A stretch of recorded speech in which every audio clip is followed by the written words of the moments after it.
everyone! In this video, we'll be discussing periods. Periods are great. They're a pain in the uterus literally, but they are also an important part of growing up. Periods are the body's natural process of releasing an unfertilized egg each month in the form of menstrual blood. Periods and people on their periods can receive a lot of stigma. Historically, women on their periods were kept apart from others because they were considered unclean. Still, in some parts of the world today, girls can't go to school when they're on their periods. But there's nothing to be ashamed of. Periods are a natural part of life. Boys and people with penises need to know about them too. Teaching boys about periods helps destigmatize menstruation. Periods aren't weird, they're not nasty, they're not shameful. They're natural. Let's review the biology.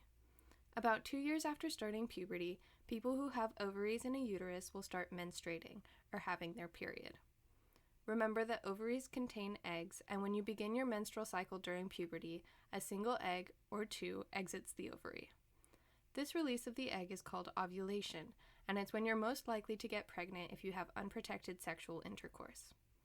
If the egg doesn't meet a sperm from having sex, it continues to travel down the fallopian tube and into the uterus. The lining of the uterus, or the endometrium, grows thick to catch the egg in case it has become fertilized, or meets with a sperm. A fertilized egg would implant on the side of the uterus and begin developing into an embryo, a fetus, and then a baby over the course of 9 months.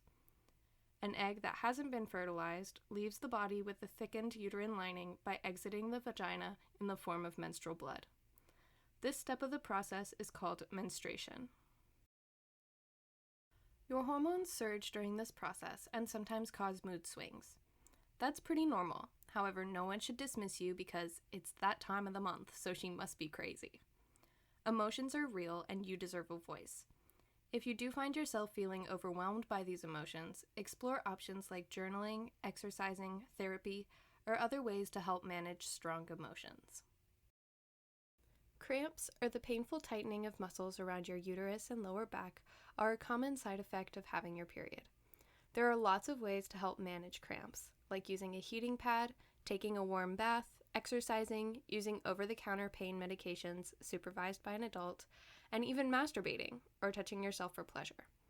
Cramps aren't fun, but they can be a reminder to practice self-care and take some much-deserved you time. So how do you discuss periods with your kiddo? Let's roleplay. Let's say a tampon falls out of your bag and your 9-year-old asks, "What's that?"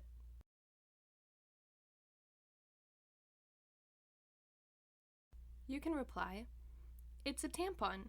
A tampon is a cotton object that is inserted into the vagina to catch period blood.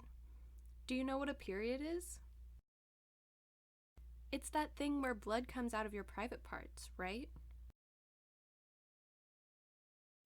Not exactly. A period is your body's way of saying that you're growing up.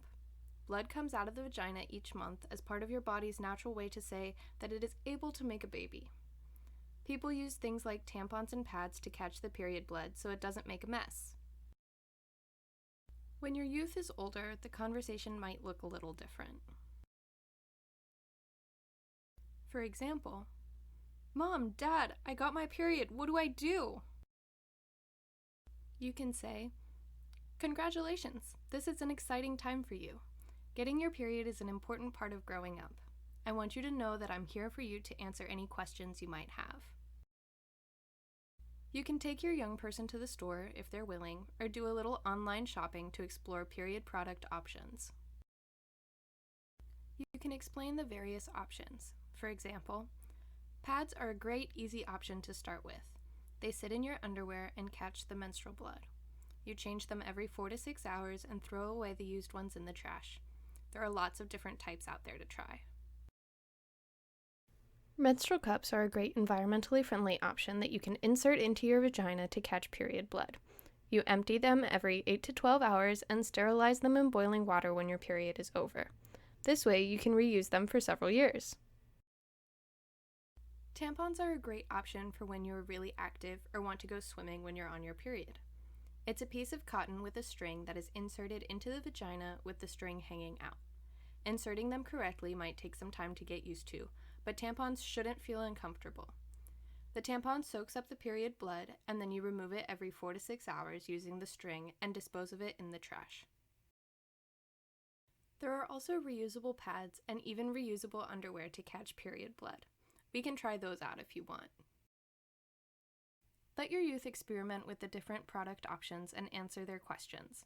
Share the details from earlier in this video about what's actually happening in their body and how to manage strong emotions and cramping. Remember not to make them feel ashamed or embarrassed about their period. Puberty can be a tough time, but remind them that periods are a normal part of life and something to be proud of. Remember, don't be afraid to talk about period details with your young person.